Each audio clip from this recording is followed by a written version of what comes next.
Maino out for 2 to 3 months. Mason Mount out for 6 weeks. Fred has left the club and not been replaced. Man United's current midfield options are McTominay, who Ten Hag ideally wanted to sell, Casemiro, Eriksen and Bruno. Essentially, Casemiro, Brooks, Eriksen and Bruno are Man United's only fit midfielders until potentially the end of September, October. Is this going to be the turning point in the Amrabat deal? Because Fabrizio Romano has confirmed today that Amrabat is training alone. He's not with the squad. Amrabat is trying to force his move through to United. Amrabat agreed personal terms to join United 2 months ago, and he is getting very frustrated. Now, it's come out that Fiorentina have lowered their Amrabat price to £21 million. Could this now be time for United to get that deal wrapped up? Man City will probably get Matheus Nunes wrapped up in the next 48 hours and he'll start versus Sheffield United for them. Could Man United get a deal wrapped up?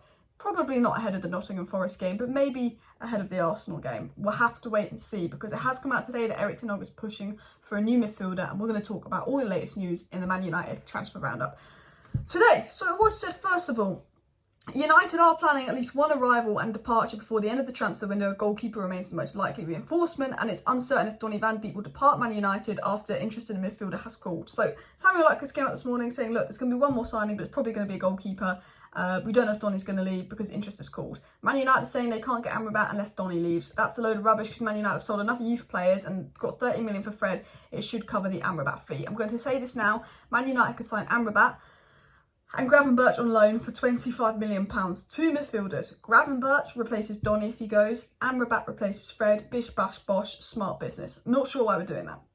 But continuing on, it was said that Mason Mount is expected to be out for 6 weeks, and Mason Mount could also miss the first game after the international break against Brighton and potentially the Champions League opener, obviously. So Mason Mount's going to be out injured. Eriksen, we know, can play 1 game a week and can't keep up with the tempo. McTominay, we know, is not good enough. Casemiro hasn't been at his best, and Bruno hasn't been at his best. We lost 2-0 to Spurs. We lost 3-0 to Burnley today, our reserve team, behind closed doors. There's very little options off the bench. We're not performing well. It's not looking good at Manchester United. And people will turn on Ten Hag. People will say Ten Hag out. But this is not Ten Hag's fault. Ten Hag has gone to the board. Ten Hag's demanded a striker. Now he's not getting Greenwood back. And he's demanded a midfielder. Proper clubs would have their manager go and say, look, we've got this injury, this isn't working. We need a midfielder. We need a striker. Newcastle would have brought in a good midfielder and striker by now. Man City got Kovacic and they're like, yeah, we need another midfielder. Let's get Nunes. And they've also got Doku. Arsenal would have got a good striker and midfielder by now. Liverpool put 110 million bid in for Caicedo. At least they tried. Just no one wanted to go to Liverpool. Every other top club in the Premier League would have seen the situation they were in. If they were in Man United's situation, they would have acted on that. They would have got a striker. They would have got a midfielder. They would have got that sorted. United have had a Amrabat deal agreed 2 months ago. They told Amrabat they're going to go from 2 months ago. Ten Hag is getting frustrated. He's going to the board like, I need a midfielder. But United haven't done anything for Amrabat. They've explored Gravenberch, but they're saying, look, we can only do it on loan. Liverpool are also interested in Amrabat. Liverpool are also interested in Gravenberch. While both those players have said their preference is United, do not rule Liverpool out for doing something, and then we'll look silly. Because if Amrabat goes to Liverpool for £21 million, there's no one that we can get under £50 million that will be better than Amrabat and more what we need than Amrabat, because Amrabat can play the Casemiro role. He can play next to Casemiro. It was said as well, you know, McTominay looks keen to stay. Donny's interest is cool. It was said Mason Mount's injury could impact the future of Scott McTominay, who is no longer popular under Erik Ten Hag and future isn't certain. It is said new, however, Erik Ten Hag hopes to sign a midfielder before the end of the transfer window. So it's come out and it said, look, this Mount injury means that McTominay's not going to be allowed to go. Ten Hag's reluctant to let go of McTominay. And, you know, essentially United want to sign a midfielder before the end of the transfer window. The Glazers and the board are saying, sell Donny, you can bring in a midfielder. We're going to bring in this goalkeeper that doesn't even mirror the way Onana plays. And Onana could be going back to international duty, which means we're going to miss him for a month in those big games against City. We're going to bring in a goalkeeper that's nothing like Onana. Should have just kept Kova. You know, Man United is an absolute disgrace. There's no... And I'm going to get into the Amrabat news because there is a bit of positive news to get into. But Man United are an absolute disgrace. There's no ways to get around this. The fact that since Højlund's been signed, we've done nothing. We've not sold anyone. We've not signed anyone. Look, Maguire was offered 6 million to leave and turned it down. We had a bid agreed with Maguire. That isn't on United. That is Maguire's fault. I don't know what Maguire's doing. He's a madman. But it's been multiple weeks. We've had 2 wake-up calls versus Wolves versus Spurs. We've now had injuries. You have the player that you need available on the market for £21 million. Now we're going to get into that. £21 million. It's not this a 60 million signing. It's not about FFP because you've made that money through selling Fred and selling Clover. £21 million, Amrabat. 21 million. And you've not acted and put in a bid. Any other club would have put in that bid and been like, let's get him for this Forest game. We need him for this Forest game. It's like we're not. And I don't get why, because he's, you know, they're trying to put out stories, or we're not that keen on Amrabat, we would have signed him by now. Then why did we agree personal terms with him? Why did we send him a contract offer if we didn't want him? Ten Hag wants him, the board are reluctant. That is what it is. Ten Hag wants a striker, the board are reluctant. And that's what lets us down. King Amrabat is training on his own as he waits for Manchester United to agree a deal with Fiorentina. He's acting like a player on the verge of being sold and is training separate to the Fiorentina squad. Romano then confirmed the story, saying, look, the Fiorentina manager, Italiano, said that Amrabat is training on his own and he won't travel with us for the next game. The fact that Amrabat is training on his own and he won't travel with Fiorentina for the next game is like he's on the verge of a move. But he's not on the verge of a move to Atletico. That fell through because Rodrigo de Paul is not going to Saudi Arabia. Liverpool and United are two clubs interested in him. He did tell Liverpool, he told Klopp, just like Gravenberch, preference is United.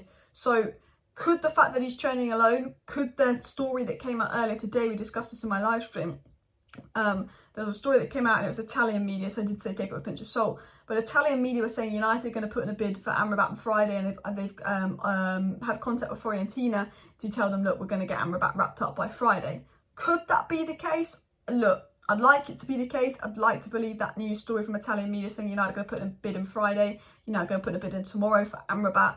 The fact that he's training alone and he's not with the squad, maybe they are expecting a bid for Amrabat, but who knows to say that bid is from Man United. Italian reports are saying, look, United are going to put in a bid, but we know what Italian media is like. They told us we're going to sign Kim Min-jae.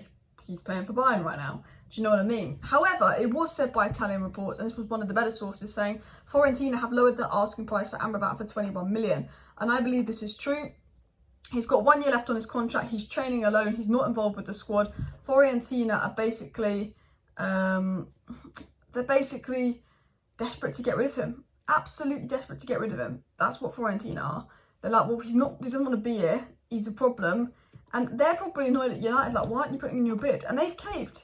And they've lowered the price. So maybe it would be madness. Maybe United have done this on purpose because they know Amrabat will come to United and they will lower the price. But they're desperate to get rid of Amrabat. They've got the replacement. They want to get on with the season. They're literally waiting for Man United to put in a bid because Amrabat's rejected other clubs for United. And United haven't put in a bid. United have agreed a fee with Fiorentina. United have agreed personal terms. But United still have not put in a bid for Amrabat, which is crazy. And it feels like our season's already over and we're not in September. Like, that's mad. We lost to Spurs. Mount's injured, Mainoo's injured, Højlund is going to be our striker for the rest of the season who's currently injured, and Martial will get injured. Rashford's going to have to play century a lot this season. We finished third last season, we won a trophy, we were in such a good place a year ago, and I'm not trying to be over negative here, but it feels like the season is over with the injuries, the lack of depth. For me, we need to sign Amrabat, and then we need to get another attacker in. Now, I'm going to make a video tomorrow on this other attacker United are looking at. United are actually looking at a winger from La Liga who can play across the front for you to bring in. I'm trying to get some more information on that, but we'll have to wait and see. Goalkeeper's going to be the next signing, potentially a midfielder, but again, United is saying it depends on Donny. I think maybe if we lose to Forest, it could be a panic signing, but Mount being injured, the pressure is on. They don't want to spend, they're claiming about FFP, but it's just an excuse because look at Chelsea. Look at everyone around us. Gravenberch we will go for if he can get him on loan, but United won't pay for him. And I will tell you this now, Amrabat is who Ten Hag wants. Amrabat's the number one priority, but Man United will go for Gravenberch if they can get him on loan ahead of Amrabat, because United don't want to spend any money up front. They only want to do loan deals, which is an absolute disgrace. And smash that like button if you agree with me. Smash that like button if you are Glazers out. Thank you very much for watching today's transfer roundup regarding the midfield shambles. Hopefully we get some news in tomorrow and Friday. Reports of a bid going in Friday. If the bid goes in, then we can be happy, but the bid hasn't gone in just